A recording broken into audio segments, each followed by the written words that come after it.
Goeiemôre graad 12. Ons is weer by finansiële wiskunde en vandag gaan juffrou niks nie doen nie. I'm simply going to explain something to you and then we're going to do two concepts that we already did. So kom ons luister baie mooi na hierdie storie. In graad 12 word dit baie gevra in finansieel en ons noem dit delgingsfondse, sinking funds. Nou wat 'n delgingsfonds is, in baie groot besighede gebruik mense diertoerusting of soms implemente, voertuie en dan beplan hulle vooruit vir die dag wanneer hierdie toerusting dalk nou oud sal wees en hulle dit moet vervang met nuus. So if I explain sinking funds, it's all about in big businesses they use very expensive equipment. Say for instance computers, and after a few years they've got to replace these expensive equipment, and a sinking fund is where we make provision as from the start to replace this expensive equipment. So there's two things that you need to do. Ek gaan die delgingsfonds vir julle verduidelik aan die hand van 'n voorbeeld, want dit is baie makliker, maar daar's twee sommetjies wat ons binne in 'n delgingsfonds doen, eintlik 3. Ek gaan bepaal wat my ou toerusting gaan werd wees na 'n sekere tydperk met behulp van waardevermindering, so I need to be able to do depreciation sums. Dan die volgende ding wat ek gaan doen is I'm gonna work out what the price of new equipment will be after a period of time.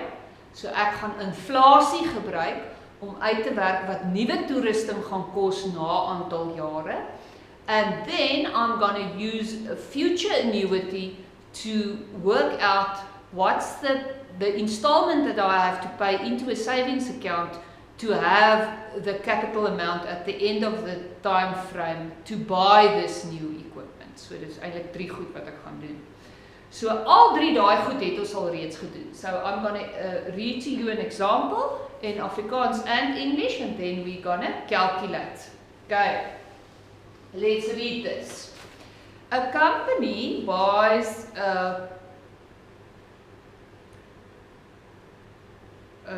contractor equipment for 900,000 rand to move some soil.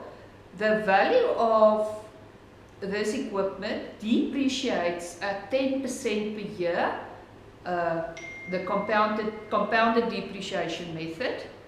This company will have to buy new equipment after 10 years. Inflation is 7% per year approximately. The old machines scrap value after 10 years will be used as a deposit.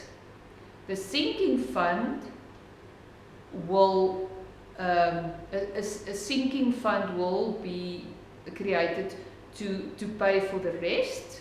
The interest rate is 9% compounded monthly for the future annuity.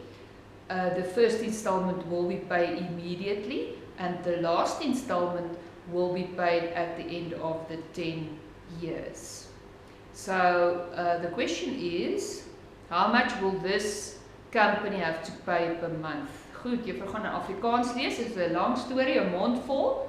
'n Maatskappy koop grondverskuiwingsmasjien vir 900,000 rand. Die waarde van die masjien verminder teen 10% per jaar, verminder 'n saldo metode. Hulle wil graag oor 10 jaar nuwe toerusting koop. Inflasie is 7% per jaar. Die ou masjien sal teen skrootwaarde verkoop word vir 'n deposito. Delgingsfonds word geskep. Onmiddellik word paaiement inbetaal. Die rente is 9% per jaar maandeliks saamgestel. En die laaste paaiement word aan die einde van die 10 jaar inbetaal. Hoeveel geld sal die maatskappy maandeliks in die fonds moet inbetaal? So let's start by working out what the deposit is going to be if we take the value of this equipment and we work out what's the value going to be after 10 years according to depreciation.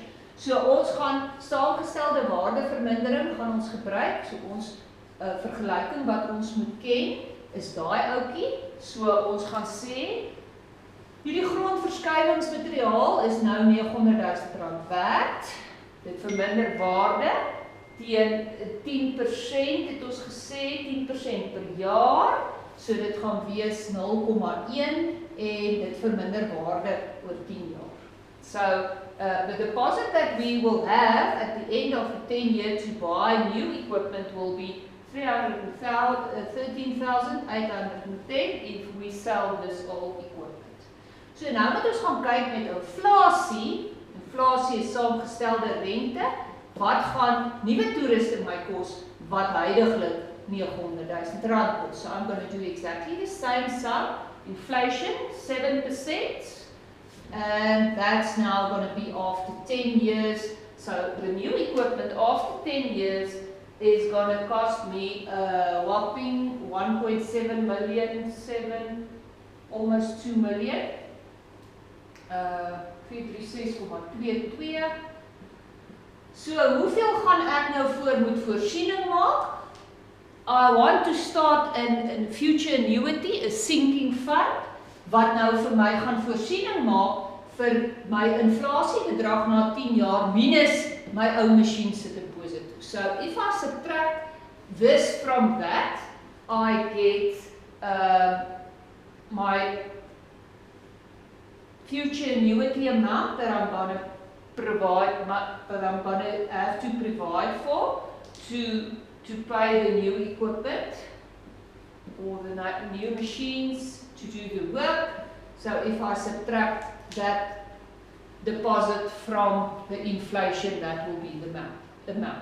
Nou moet ek uitwerk hoeveel geld gaan ek maandeliks moet wegsit om hierdie bedrag te hê na 10 jaar. So al wat ek gaan doen is ek gaan gebruik my toekomstige anniteit-formule.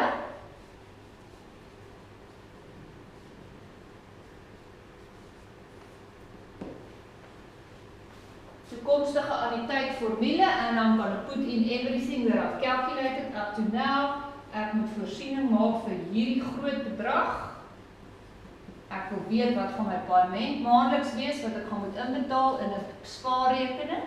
Die rentekoers, die rente wat ek gaan kry, is 9% maandeliks saamgestel. So it's going to be 9% compounded monthly. And it's going to be 10 years. 10 times 12 gives me 120. En ek gaan dit deel ook deur my 9% rente. En as ek nou vir X alleen gaan kry, dan gaan my maandelikse paaiement R7,433 wees en 7 sent. Nou dit is wat 'n Delgingsfonds is. Very, very easy. A sinking fund, let's quickly revise 3 things that we've got to do. We've got to work out the value of the depreciated equipment after the time period. Dan gaan ek dit gebruik as 'n deposito. Ek gaan met inflasie die nuwe toerusting se bedrag na 10 jaar moet uitwerk. Gaan die een van die ander een aftrek. Dit gaan ek dan gebruik om voorsiening te maak vir na 10 jaar as ek maandeliks 'n sekere bedragie spaar to replace this very expensive equipment that I've got to buy after a certain time period. Graad 12 is baie maklik. Ek moet net onthou presies wat ek moet doen. Goed, sien julle dan later.